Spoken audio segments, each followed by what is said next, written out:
कोशिका से अंग तंत्र तक। तो जीवित प्राणी में सबसे छोटी इकाई कौन सी है जिससे जीवित प्राणी बनता है? तो जीवन की सबसे छोटी इकाई है कोशिका। ठीक है, और बहुत सारी कोशिकाएं मिल जाती हैं तो क्या बनता है? बहुत सारी कोशिकाएं मिल जाती हैं तो बनता है ऊतक। और ऊतक आपस में मिल जाते हैं तो क्या बनता है? अंग। अंग और अंग आपस में मिलते हैं तो तंत्र। अंग तंत्र। अंगों के समूह को क्या कहेंगे? अंग तंत्र। समझ में आ गया? और अंग तंत्रों के समूह से क्या बन जाता है? पूरा शरीर बन जाता है। समझ में आ गई ये बात? अब हम पढ़ाएंगे आपको कोशिका। तो कोशिका दो प्रकार की होती है। एक तो होती है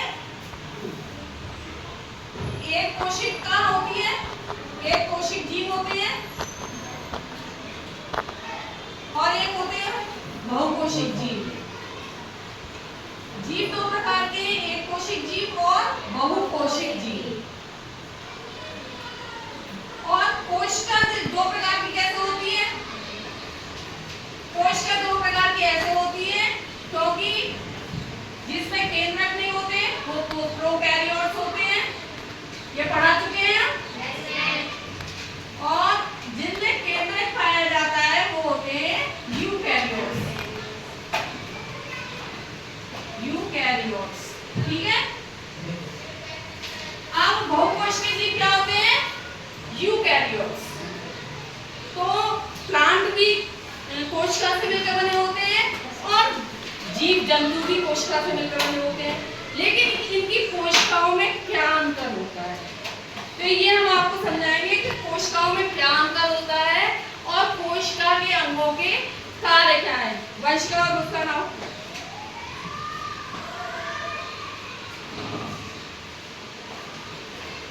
देखो, ये है हमारी पादप कोशिका, ठीक है, और ये है हमारी जंतु कोशिका, ठीक है।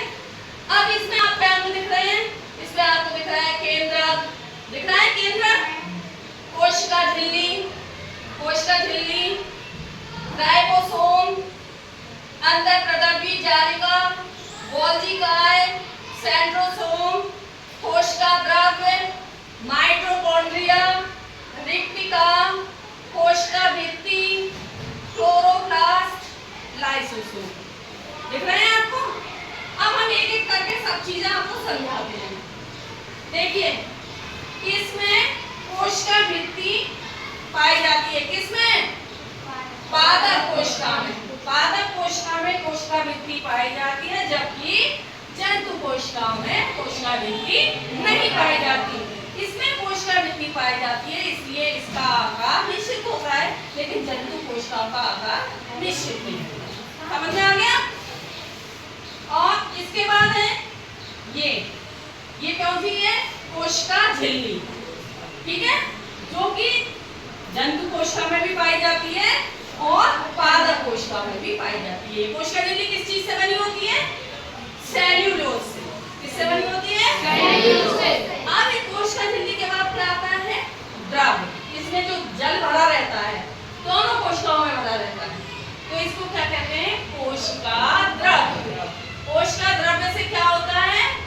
कोशिकाओं में जो मेटाबॉलिज्म की क्रिया, जो उपापचयी क्रिया होती है, वो कोशिका द्रव्य के माध्यम से ही होती है। समझ में आ गई ये बातें? जितना बताया उतना समझ में आ गया? इसके बाद इसमें पाए जाते हैं अंतःप्रदर्भी जालिका। अंतःप्रदर्भी जालिका क्या होता है? ये केंद्रक से जुड़ी होती है और पूरे कोशिका द्रव्य में फैली होती है। तो ये केंद्रक के मटेरियल, केंद्रक सारे डीएनए प्रोटीन सिंथेसिस जो होती है वो केंद्रक के ऑर्गेनेल्स को भी पहुंचाती हैं और बाहर भी पहुंचाते हैं, ठीक है। तो अंतःप्रदर्भी जालिकाएं दो प्रकार की होती हैं। एक तो होती है देखो ये रफ, जिसपे कि राइबोसोम लगे होते हैं। एक होती है चिकनी, चिकनी दिख रही है? चिकनी, जिसपे राइबोसोम नहीं लगे हैं। जिस पे राइबोसोम लगे रहते हैं वो क्या करते हैं, प्रोटीन सिंथेसिस का काम करते हैं, और जिस पे राइबोसोम नहीं वो लगे होते वो लिपिड सिंथेसिस का काम करते हैं, मतलब लिपिड बनाते हैं और ये प्रोटीन बनाते हैं।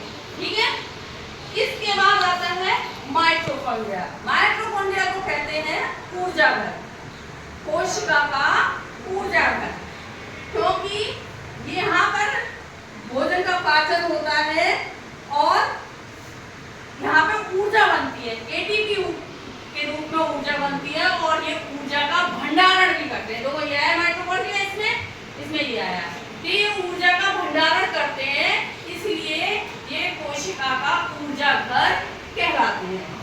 इसके बाद आता है ये हमारा रिक्तिका। पादप कोशिका में एक ही वैक्यूल होती है, एक ही रिक्तिका होती है, लेकिन बड़ी होती है, जबकि जंतु कोशिकाओं में कई रिक्तिकाएं पाई जाती हैं। इसके अलावा अब क्लोरोप्लास्ट की बात आती है। क्लोरोप्लास्ट केवल पादप कोशिका में पाया जाता है, जंतु कोशिका में क्लोरोप्लास्ट नहीं पाया जाता। सेंट्रोसोम जंतु कोशिका में पाया जाता है, जो कि कोशिका विभाजन में मदद करते हैं। अब ये गोल्गी बॉडी है। गोल्गी बॉडी क्या करती है काम, जो प्रोटीन सिंथेसिस हुई, जो लिपिड की सिंथेसिस हुई, जो कोई भी पदार्थ बनता है उसको ये इकट्ठा करती है और जगह जगह कोशिका के विभिन्न भागों में भेजती है। तो ये क्या कहलाती है, कोशिका का डाकघर। क्या कहलाती है, कोशिका का डाकघर कहलाती है। और ये है केंद्रक, इसमें भी केंद्रक पाया जाता है। केंद्रक में क्या होता है, क्रोमेटिन जाल, जो कि कोशिका विभाजन के समय क्रोमेटिन में बदलकर क्रोमोसोम में बदल जाते हैं। ठीक है, और बीच में होती है केंद्रिका। इसके अलावा क्या छूटा, कुछ छूटा इसके अलावा, लाइसोसोम।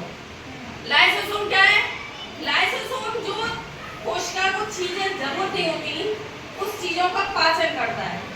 और कभी कभी कोशिका में इतने बैक्टीरिया वायरस हो जाते हैं, सड़ जाती है कोशिका, कि ये लाइसोसोम ब्लास्ट हो जाता है, खत्म कर देता है कोशिका को।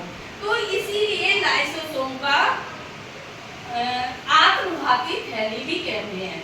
और एक चीज हम बताना भूल गए कि कोशिका की खोज किसने की थी। तो कोशिका की खोज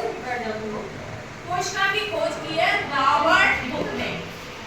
कोशिका की खोज किसने की, रॉबर्ट हुक।